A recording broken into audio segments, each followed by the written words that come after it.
Bonjour tout le monde et bienvenue à Self Talk, mon balado mensuel. Je suis Séverine Tamborero, entraîneur professionnel de tennis, auteur et personne créative.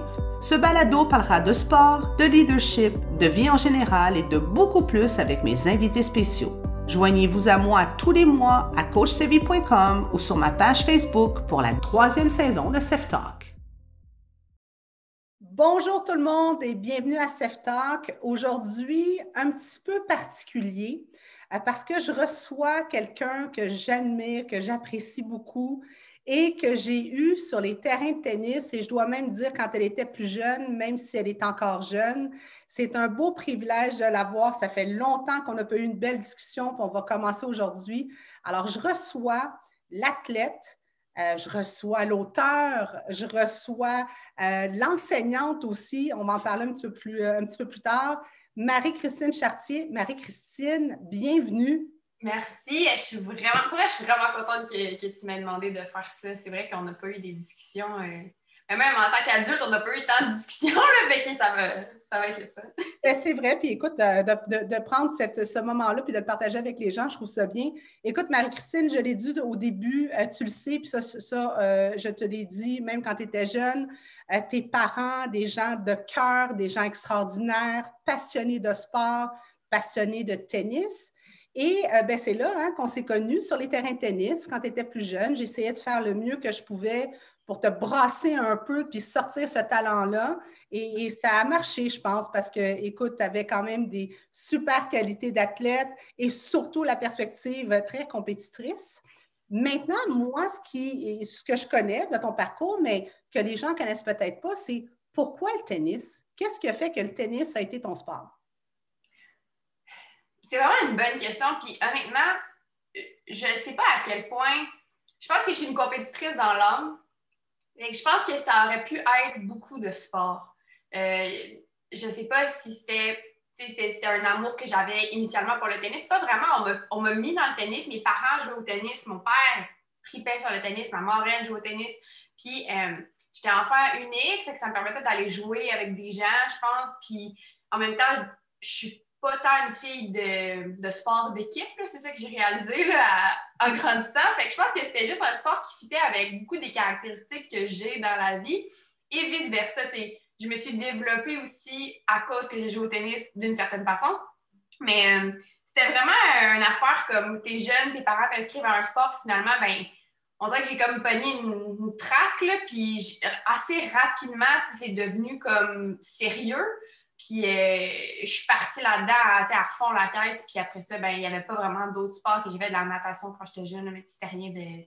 C'était pas que je sache nager. Là. C'était pas. C'était rien de ben intense. C'est quoi qui t'a attiré vraiment où tu as dit effectivement, moi, ce sport-là, il y a cet aspect-là parce qu'on le sait, on compétitionne, mais après ça, tu as des amitiés, tu as des voyages, tu as des entraîneurs, tu as un parcours qui va au-delà de juste la performance puis la compétition. Mais c'est quoi qui t'a accroché vraiment que tu dis, ah oui, moi, c'est ça que je veux faire? Mais tu dis que il y a un parcours puis il y a un contexte qui va au-delà de la compétition, mais moi, foncièrement, c'était la compétition que j'ai aimée.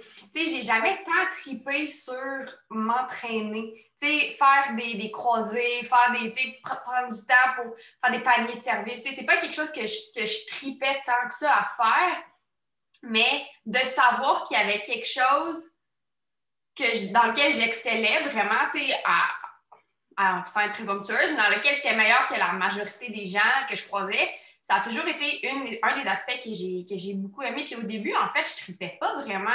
J'ai commencé, je m'entraînais, puis j'avais pas tant. Mon premier entraîneur, tu sais, ça cliquait pas. Moi, j'étais plus jeune, j'étais plus douce, lui, il était plus rough un peu, tu sais, c'était pas un bon match. Puis éventuellement, j'ai pogné mon premier coach que j'ai vraiment aimé, puis que je me suis dit, c'est le fun. Puis j'ai commencé à avoir du fun. Fait que là, après ça, c'était comme. Le tennis est devenu le fun peut-être 2 ans après que j'ai commencé à jouer pour moi. Jouer plus compétitif. C'est sûr que quand j'étais dans quand j'avais 5, 6, 7 ans, je pense que je savais même pas ce que je faisais. Là, on m'amenait au terrain puis je faisais les trucs. Mais tu sais, comme quand c'est devenu plus le fun avec un entraîneur, c'est là que je me suis dit, OK, c'est aussi plaisant. C'est pas juste comme un peu parce qu'on m'a mis là-dedans puis c'est ça que je fais. Puis je pense aussi le fait que très jeune, tu sais, moi, je veux plaire là, dans la vie. Fait que tu sais, on m'avait inscrit au tennis, ça allait bien au tennis. Tout le monde était content. Je pense qu'il y a un âge où tu ne poses pas vraiment de questions non plus. Puis après ça, plus tard, c'est sûr que j'ai développé un amour du jeu, un amour de... Moi, c'est plus, c'est la tactique. Quand je suis retournée, en tout cas, là, on va faire le parcours, mais quand je suis retournée entraîner, après, moi, ce que j'aimais, c'était entraîner des jeunes qui savaient déjà jouer, puis qu'on pouvait... C'était un sport qui était à la fois technique, tactique. Il y a vraiment une grosse planification de comment tu vas jouer la personne. Tu peux te préparer d'avance. Il y avait plein d'affaires là-dessus que j'aimais. Puis aussi le fait que j'étais dépendante seulement de moi. Si ça allait pas bien, ben, c'était ma faute. Puis si ça allait bien, ben, c'était ma faute. Fait que je récoltais tout ce que j'avais fait ou le contraire. Puis ça, je pense que c'est quelque chose que j'ai toujours aimé. Je suis solitaire dans ce sens-là, je pense. Oui, puis écoute, tu amènes tellement quelque chose d'important en ce moment. Puis surtout, je te dirais, dans le temps de la pandémie où, tu le sais, hein, le sport en ce moment prend un coup. Oui, le sport élite est là, on essaie de revenir un peu. Mais c'est drôle parce que justement, j'ai des conversations avec des jeunes, mais aussi des parents. Parce qu'il y a beaucoup de monde qui se disent, oh mon Dieu, il n'y a pas de compétition, qu'est-ce qu'on fait? Les classements, leurs points. Pour me rendre compte que quand je parle avec des jeunes, c'est drôle parce que c'est deux générations différentes, ils me disent que ce qu'ils veulent, c'est juste compétitionner.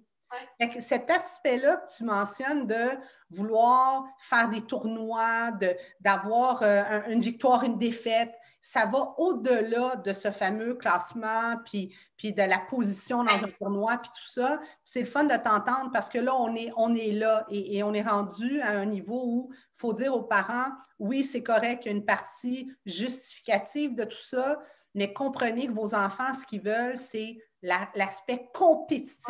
Ouais.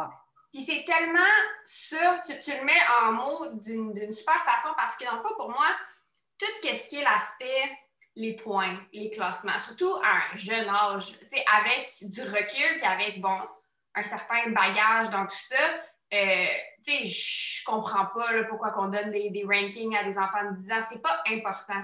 Mais ce qui est important, par contre, c'est ce feeling-là. Ce feeling, quand tu joues, jouer des points, qu'on les compte ou pas, c'est pas grave. Ultimement, c'est pas... Moi, ce que j'aime de jouer un point, c'est pas... Oui, c'est sûr que c'est de le gagner, mais c'est que tout est engagé dans... Quand tu pratiques des affaires, c'est moins le fun que de se pitcher dans un point, puis là, ben, tu fais à peu près n'importe quoi juste pour gagner le point, puis c'est ça qui est le fun.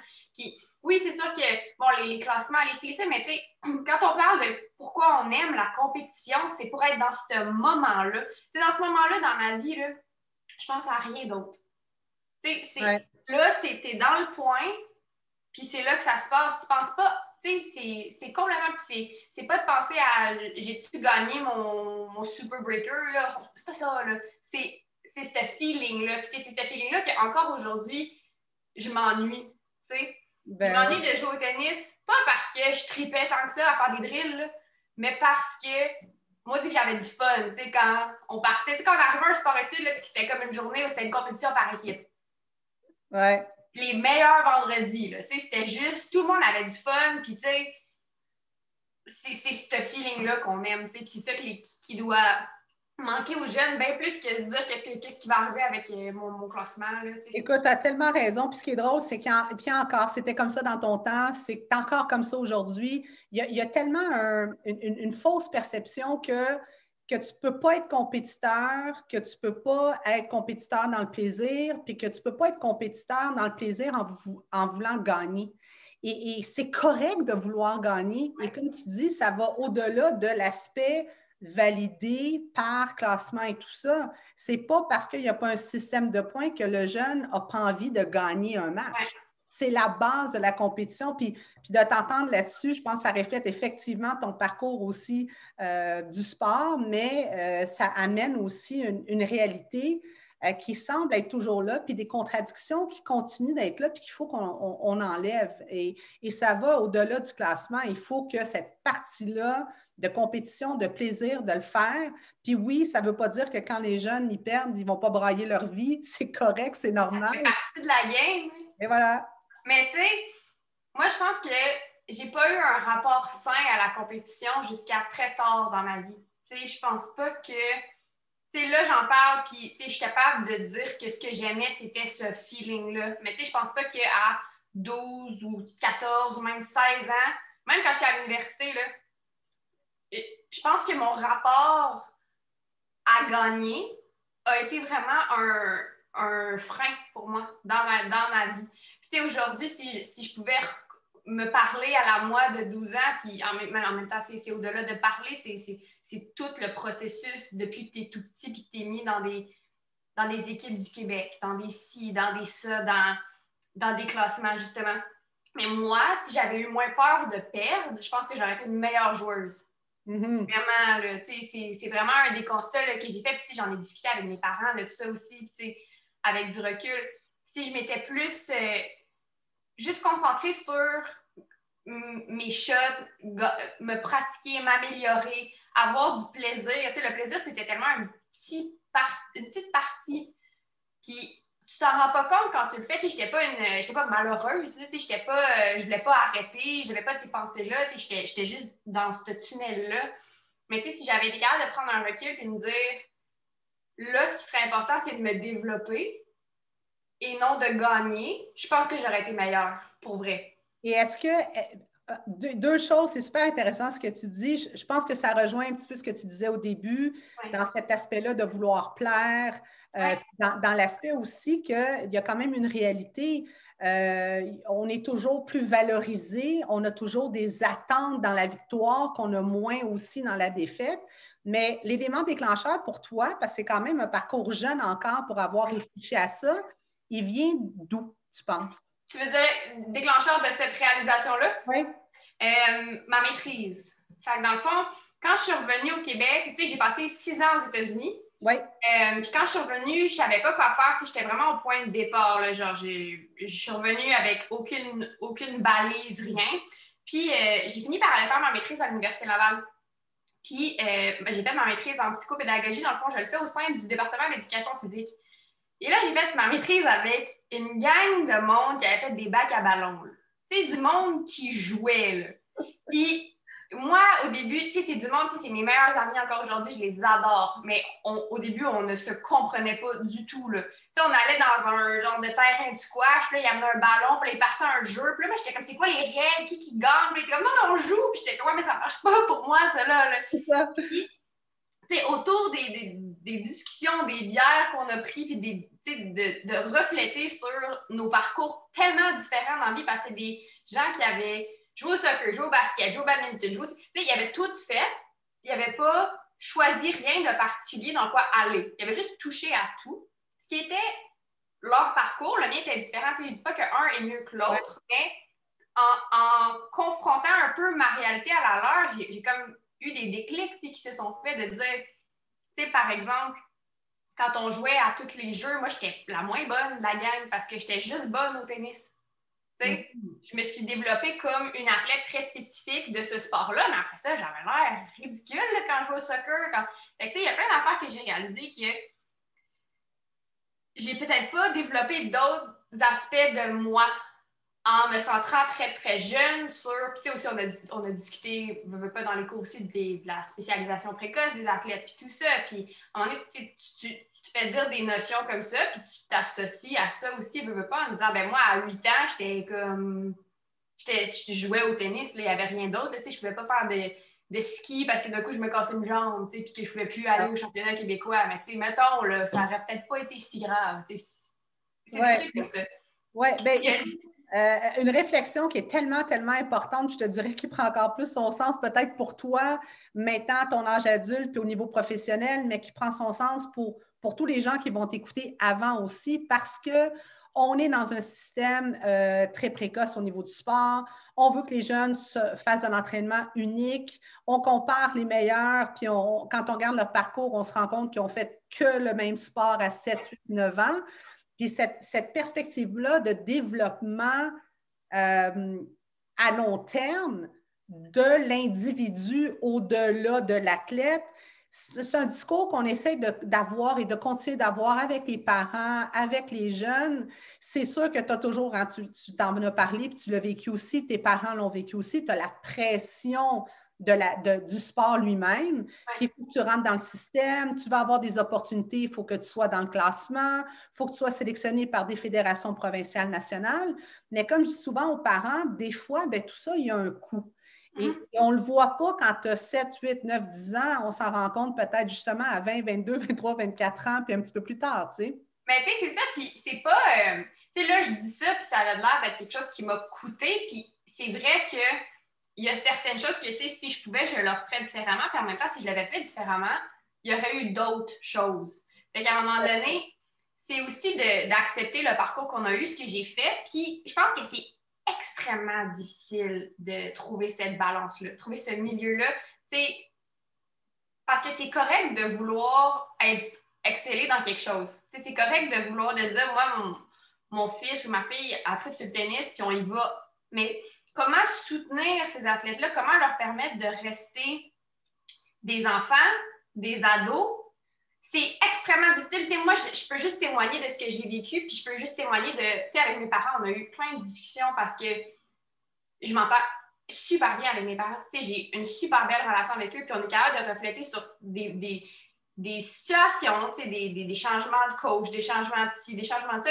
À posteriori, on peut faire, on était intense, tu sais. Ouais. Mais dans la situation, tu fais juste ce que tu connais. Tu sais, moi, je me dis, si un jour je suis mère, là, je sais pas comment je serais un parent de sport. C'est une anxiété que j'ai. Si mon enfant veut faire un sport, puis un sport de haut niveau, il veut être bon, il veut y aller, comment être là, mais juste assez, pousser, mais pousser égal. À un moment donné, pousser un peu plus, parce que, tu sais, à 10, 11 ans, ça se peut que tu aies juste le goût de, tu sais, être sur ton divan puis pas y aller. Fait qu'à un moment donné, tu as besoin de te faire encourager un peu, parce que c'est des choses qu'on apprend qui, éventuellement, dans la vie, nous sont utiles.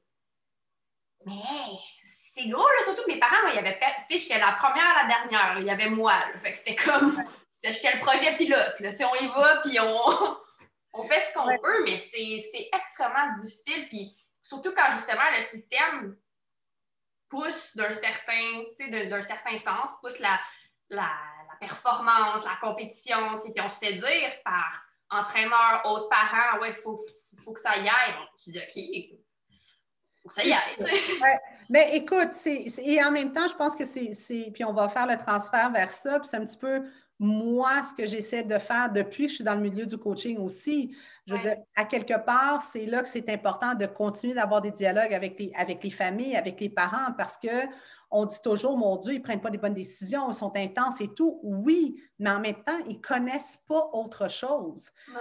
Et je pense qu'on a une responsabilité dans le sport, comme entraîneur aussi. Puis je pense que en tant que parent, et toi, tu le sauras, je te le souhaite un jour, bien, l'objectif, je pense que tu l'as dit tantôt, c'est de ne pas essayer d'avoir un certain équilibre. Parce que c'est ça la complexité, parce que c'est correct pour certains de faire que ça, puis c'est OK aussi pour les autres de vouloir avoir une perspective plus globale, mais il faut qu'à quelque part, ça vienne des valeurs familiales aussi. Et je pense que souvent, on s'éloigne de ça, et c'est ce qui fait que le parent fait, je fais-tu la bonne chose? Et comme je dis toujours aux parents, le problème, c'est qu'on fait beaucoup les choses puis tu le mentionnais, toi en tant qu'athlète, on le fait par peur de soit manquer quelque chose, de peur de perdre, de peur de manquer une opportunité. Et ça, c'est jamais une bonne idée. Si on le fait parce que c'est nos valeurs familiales puis nos valeurs sportives, on se lance. Mais de faire les choses par peur ça, je pense que déjà, quand ça commence comme ça, c'est pas une bonne chose. Pour vrai, je pense que ça a été quelque chose que je retire beaucoup dans ma vie aujourd'hui. Fait que, ça, c'est correct. C'est un apprentissage que moi, j'ai fait de, justement, oser parce que ça me tente, mais pas avoir peur de quelque chose, ou pas avoir peur du contraire de ce qui va arriver. T'sais, la peur de perdre, pour vrai, pour moi, ça a été... quand j'ai commencé ma maîtrise, je voulais faire... dans le fond, je voulais la faire sur l'anxiété de performance. Finalement, comme on apprend en maîtrise, on ne choisit pas ce qu'on fait, finalement. Mais initialement, c'était ça. C'est toute ça me fascine quand même, toutes les aptitudes qu'on développe, puis qu'à un moment donné, sous les moments de pression, ça part en tout cas, puis la peur de perdre, ça fait tellement partie de ça. Puis je le sais que moi, je l'avais, puis je sais qu'il y en a plein qui l'avaient, puis que les meilleurs joueurs, ben ils l'ont pas. Ils l'ont moins. Ils vont parce que aiment jouer parce qu'ils aiment ce qu'ils font, puis parce que let's go, genre, on fonce. Mais pas parce que, tu sais, moi, genre, mon coup droit, là, parlons de mon coup droit, là. J'ai choqué mon coup droit toute ma carrière, là. Mon revers, j'avais tellement confiance, pas de problème. Mon coup droit, là, j'arrivais en pratique, c'était bon, il rentrait j'arrivais en match, c'était genre de même. J'ai été poignée de même toute ma carrière, tu sais. Mais si j'avais juste laissé aller, tu sais, mais c'est des choses qu'on apprend. Ben, oui, puis comme je te dis, ce qui est un peu, ce qui est très intéressant de la conversation qu'on a, c'est des conversations que j'avais et que je continue d'avoir, autant des jeunes que des parents, mais je pense que ton exemple et ton parcours, ben, de l'écouter, mais il y a peut-être des gens qui vont se retrouver là-dedans puis qui vont peut-être justement faire des choix un peu différents. Puis je pense que c'est important de les avoir, ces conversations-là, sans justement dire que, oh mon Dieu, j'ai manqué des opportunités, parce que comme tu le dis très bien, bien, il y a eu des opportunités à travers tout ça. Tu es la personne que tu es à cause de ce parcours. Puis d'ailleurs, ça m'amène à aller vers où tu mentionnais tout à l'heure que tu as fait une maîtrise, si je ne me trompe pas, tu es rendu en doctorat. Tu enseignes aussi à l'Université Laval pour l'équité dans le sport. Et ça, je vais en parler parce que je trouve ça très intéressant. Puis c'est encore une conversation que j'essaie d'avoir depuis plusieurs années. Alors, je pense que, comme tu le disais tout à l'heure, là, maintenant, tu t'en vas du côté professionnel et on n'est même pas rendu encore dans le fait, dans ta jeune carrière, que tu es auteur de 3 livres. On en parlera tantôt. On peut voir la compétition qui ressort, la performance. Exactement. Mais en même temps, d'où là, c'est de ne pas aller à l'encontre de qui on est aussi. Est-ce que justement le sport, ton parcours, avec les réflexions que tu as aujourd'hui, qu'est-ce que ça influence comme enseignante, comme auteur et dans ton doctorat, tout ce parcours-là aujourd'hui? Ben, tu sais, pour auteur, je dirais que c'est un truc qui est drôle, c'est que je fais vraiment ce que je veux. C'était comme ma deuxième, ben, c'était ma première passion. Tu sais, j'écrivais toujours, toute ma vie j'ai écrit, mais j'étais concentrée sur le tennis beaucoup. Mais quand je me suis lancée dans l'écriture, c'est quelque chose que je me suis dit que je ferais sans compromis.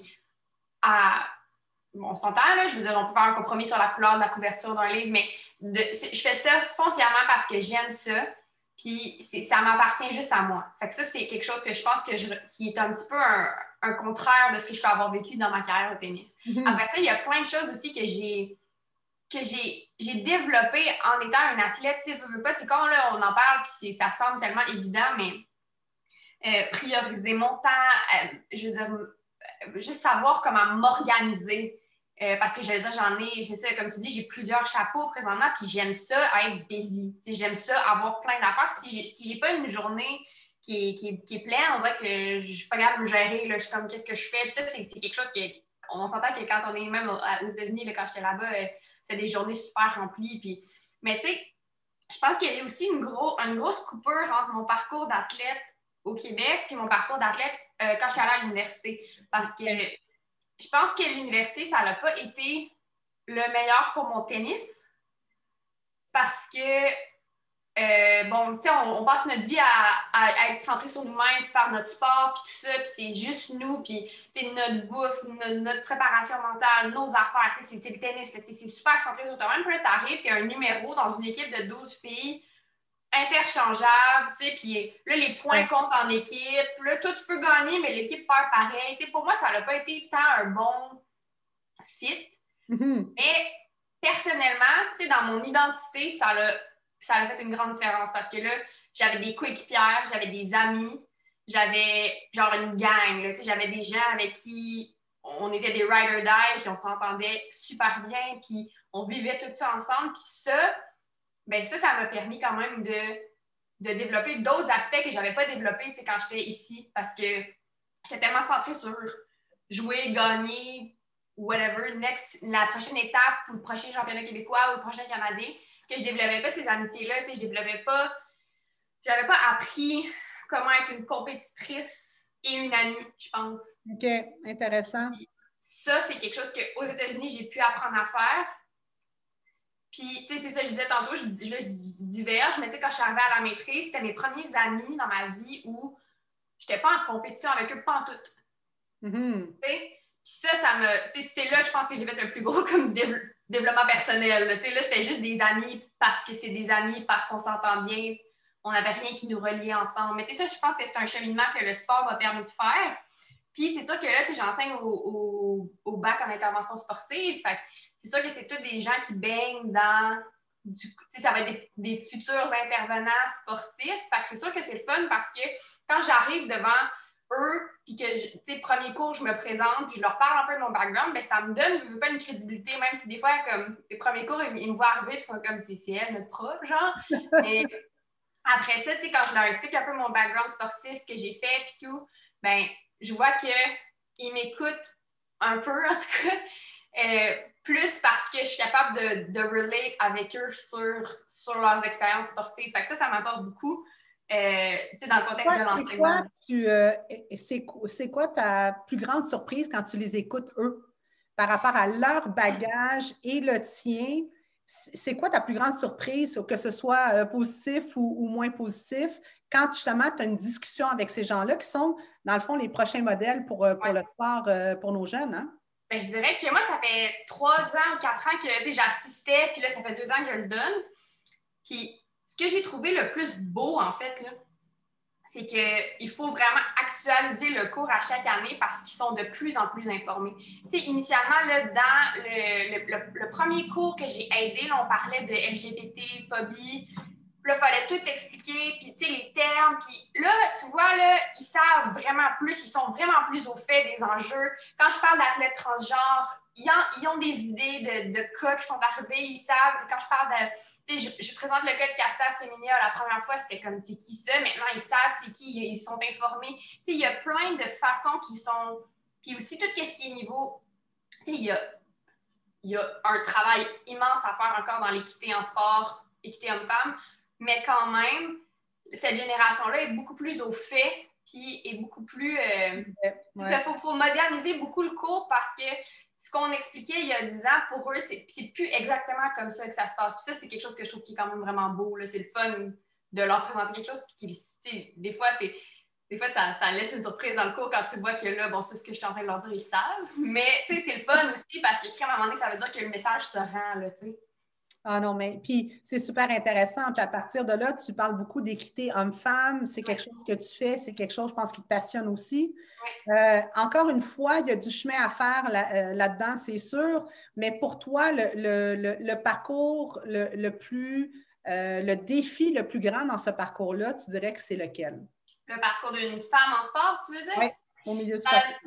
Ça dépend de ce que tu vises. Je pense en tant que femme, en tant qu'athlète, surtout athlète de haut niveau, c'est pas mal là qu'il y a le plus d'équité, parité. Puis si tu es une athlète de haut niveau, généralement, le travail est quand même plus fait. C'est plus quand on arrive dans la direction, les entraîneurs, quand on essaye de prendre en tant que femme des postes de leadership, c'est là que vraiment il y a encore cette espèce de plafond de verre, plafond de béton, appelons-le comme on veut, parce que dans les postes décisionnels, c'est encore très difficile pour les femmes soit de se faire voir, de se faire proposer un emploi ou de se faire voir en entrevue, puis d'y rester aussi.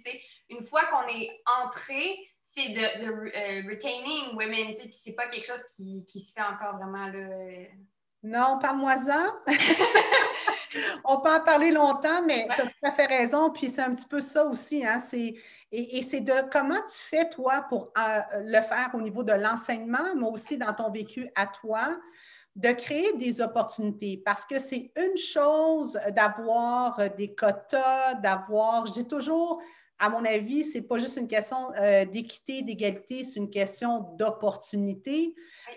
Comment tu fais pour influencer cet aspect-là? Parce qu'on a beaucoup dans le milieu sportif, mais je pense partout en ce moment, quand c'est la première femme arbitre, la première femme entraîneur d'une équipe masculine, on met ça très gros, mais puis on crée des vagues. Alors, est-ce que tu as l'impression qu'on est dans le changement ou tu as l'impression qu'on est dans la tendance? C'est une bonne question. J'ai envie de dire changement, mais pour l'instant, j'ai le goût de dire que c'est tendance. Tu sais, c'est drôle ce que tu dis parce que c'est vraiment un des exemples que j'utilise en fait avec mes étudiants pour dire, bon, il y a eu une première femme entraîneur, première femme arbitre. Puis là, je leur dis, est-ce qu'on a ça avec les hommes? Tu sais, ce que je fais souvent dans le cours, c'est que je compare les réalités pour qu'ils fassent comme, OK, non, c'est vrai. Parce que ce qui est un peu étrange, c'est que je pense que c'est des fois un enjeu qui passe un peu dans le beurre, surtout pour les étudiants. Si on parle, par exemple, tu sais, là, je parle beaucoup des athlètes transgenres, mais c'est parce que c'est comme quand même un débat assez courant dans le cours, surtout en équité et tout. Mais c'est tellement polarisant qu'ils ils voient, ils sont vraiment au courant. Mais après ça, quand je leur parle de la situation des femmes, eux, ils voient des femmes, il y a des femmes avec eux dans le cours, ils ne pensent pas à cette réalité-là. Fait que c'est à moi-même de comme exposer cette réalité-là. Puis il y a même des filles dans le cours qui sont là et qui sont comme, mais moi, je veux être engagée parce que je suis compétente, pas parce que je suis une femme. Puis je suis comme, oui, mais c'est une question d'opportunité. Puis là, j'essaie de leur... Il y a des études qui démontrent qu'à compétence égale, les femmes ne seront pas nécessairement tentées d'aller postuler pour un poste alors que les hommes ne vont pas nécessairement se questionner puis ils vont juste y aller. Fait que j'essaie d'ouvrir un petit peu leurs yeux là-dessus, de dire, ben c'est pas une question. Après ça, tu prends la job, puis montre que tu es bonne, puis après ça, tu vas ouvrir, la route pour d'autres femmes. Mais que j'essaie de les conscientiser à ça parce qu'ils sont pas nécessairement juste comme aware que ça se passe vraiment. Puis surtout que si on choisit d'aller dans un bac en intervention sportive, surtout les femmes dans le cours, c'est que généralement, ils ont eu quand même ils ont eu une bonne expérience sportive, là. Ils vont pas là parce qu'ils se sont fait chier toute leur vie dans le sport. Fait qu'après ça, de les conscientiser à ceux qui l'ont un peu moins facile, ben, c'est quand même un travail, ça demande du jus. Oui, puis j'ai eu une conversation justement avec une entraîneur, je pense, il y a 2 semaines, exactement là-dessus, parce qu'elle a eu une opportunité et on lui a dit clairement, tu as l'opportunité parce qu'on a des quotas et on doit embaucher une femme, et elle ne voulait pas prendre le poste. Puis moi, ma réponse, ça a été très simple, c'est, écoute, j'ai pas, dans 30 ans de carrière dans le tennis, j'ai pas entendu aucun homme qui a reçu un poste dire en retour, oh mon Dieu, mais là, est-ce que vous me prenez parce que je suis un gars? Est-ce que vous pensez que j'ai des compétences? Et ça, je pense que c'est quelque chose qu'il faut qu'on essaye de briser. C'est dans notre ADN. On veut plaire, on veut faire les choses de la bonne façon, on veut être sûr qu'on est à la bonne place. Mais je pense qu'il faut aussi qu'à quelque part, nous, on s'éduque nous-mêmes, les femmes, à comprendre qu'on n'est pas différente de dire merci, que d'essayer de se battre sur la compétence, parce que ça, c'est un autre discours, un autre combat. Qu'est-ce que compétence veut dire? C'est très flexible, hein?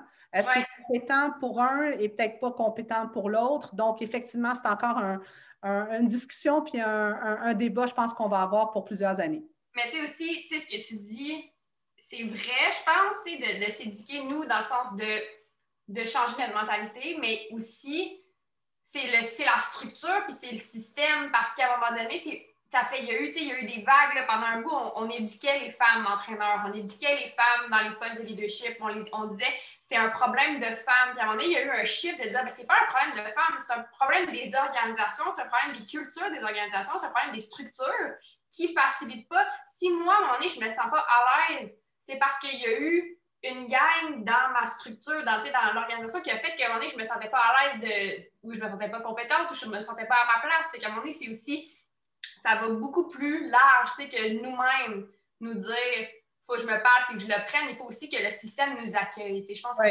ça, c'est ce qui est le plus difficile à changer parce que, juste une culture organisationnelle, à la base, c'est ultra difficile, c'est pas tangible, il y a une des profs avec qui je travaille qui l'a dit, c'est une prof d'Angleterre, elle a dit c'est murky. C'est comme gris, tu sais pas c'est quoi.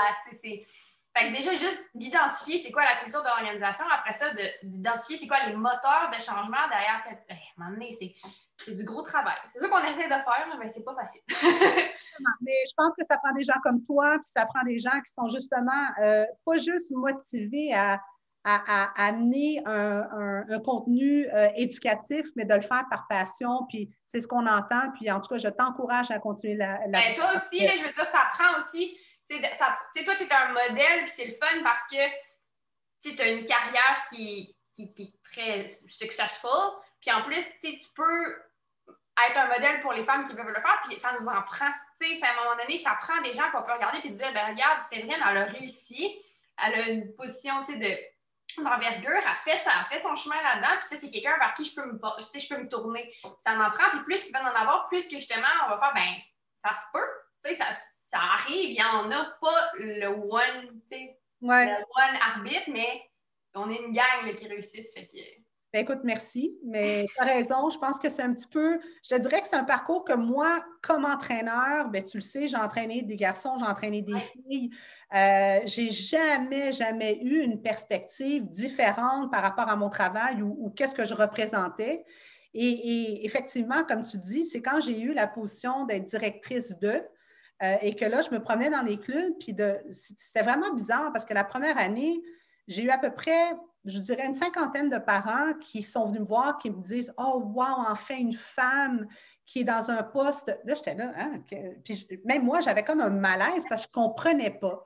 Puis je dois dire que plus j'avance dans, l'éducation, à m'éduquer plus là-dessus, deux, dans justement cet aspect-là de, bon, mais comment ça se fait qu'il y a un entraîneur qui m'appelle, puis l'autre qui dit félicitations, puis ça prend ça, bien, je pense que ça m'amène aussi à prendre un rôle beaucoup plus positif et différent que juste l'entité entraîneur puis mon travail.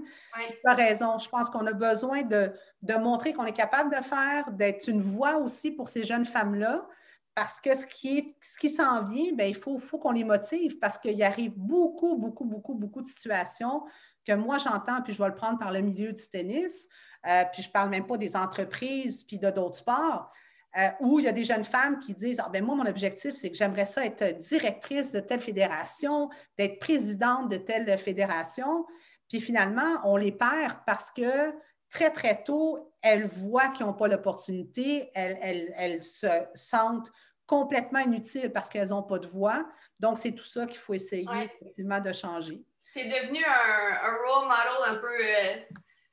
sans nécessairement viser ça, c'est quelque chose qui tombe sur toi puis tu le prends bien. Ben, exactement, mais merci. Puis, écoute, on s'en va vers maintenant l'auteur, Marie-Christine Chartier. De tout ce qu'on vient de parler, on voit à quel point tu as une passion, tu as un bagage, tu te fais des réflexions qui t'amènent à la personne que tu es aujourd'hui.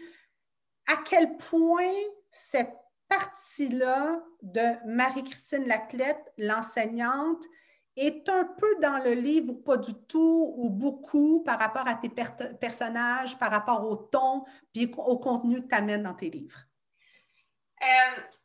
C'est drôle parce que je fais pas de l'autofiction. Fait que je raconte pas ma vie. C'est pas quelque chose que je fais. Mais plus j'écris, plus je me rends compte que je mets des parties de moi dans mes histoires. Mais c'est pas à la façon de... on m'a demandé à un moment donné, dans une rencontre à une bibliothèque, une madame qui me demandait est-ce que tu ferais un livre sur le sport, ou tu ferais-tu un livre sur des joueurs de tennis? Puis non, c'est deux mondes complètement distincts pour moi. Puis c'est pas...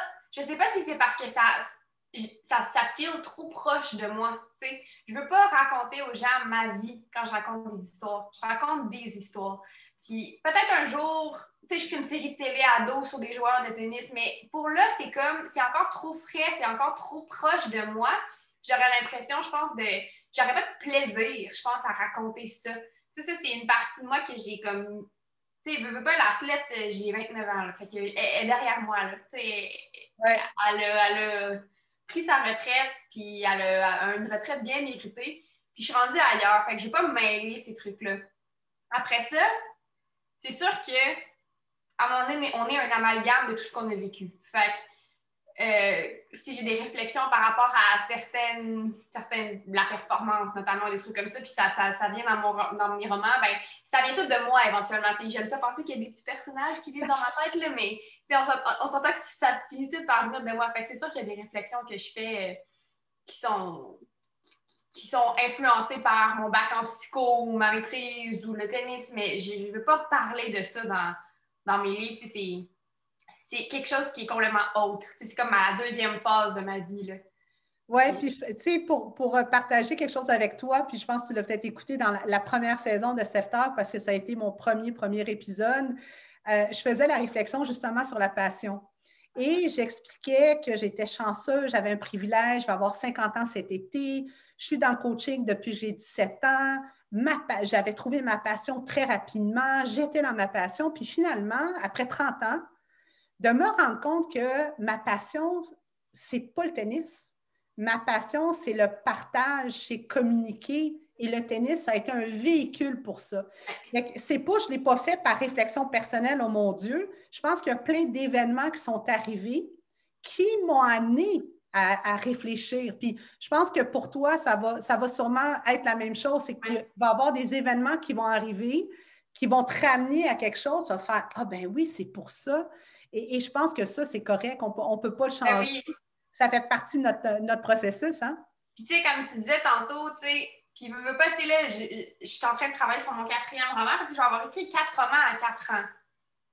Fait que, tu sais, il y a un aspect de moi qui est moi, la joueuse de tennis, mais moi, l'auteur, mais moi, tu sais, je veux dire, je suis enseignante, je suis... La performance, on dit. Tu sais, c'est ça. Puis ça, c'est pas le tennis. Tu sais, le tennis était mon véhicule, comme tu dis, pendant un bout. Puis là, ben, c'est avec l'écriture. Mais tu sais, c'est aussi juste un trait que j'ai qui est de créer des trucs, tu sais, aller de l'avant, faire des projets, tu sais, que ce soit m'entraîner à fond la caisse, que ce soit d'être sur un série télé, un livre, un ci, un ça, ben, c'est où je me sens bien, tu sais. Fait je pense que c'est ça. Quand je dis que c'est ma 2e phase de ma vie, tu sais, j'ai toujours eu cette passion-là pour les mots. Puis c'est correct que je l'ai fait dans l'ordre que je l'ai fait. Tu sais, j'allais pas écrire un livre à 12 ans puis commencer une carrière de tennis à 29, tu sais. Tout à fait. C'est correct que ce soit fait dans cet ordre-là, tu sais. Bon, mais là, je ne peux pas aller alentour de ce que tu viens de dire.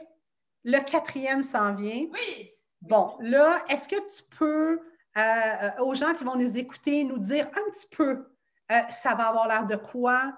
À quel moment il faut l'attendre? Est-ce que tu es rendu à ce niveau-là? C'est tout ce que tu peux nous dire en première, là. Je le sais, mais je n'ai pas le droit de le dire. Oh non! Ouais. Mais est-ce que ça va être dans le même sens? Est-ce que ça s'en vient bientôt?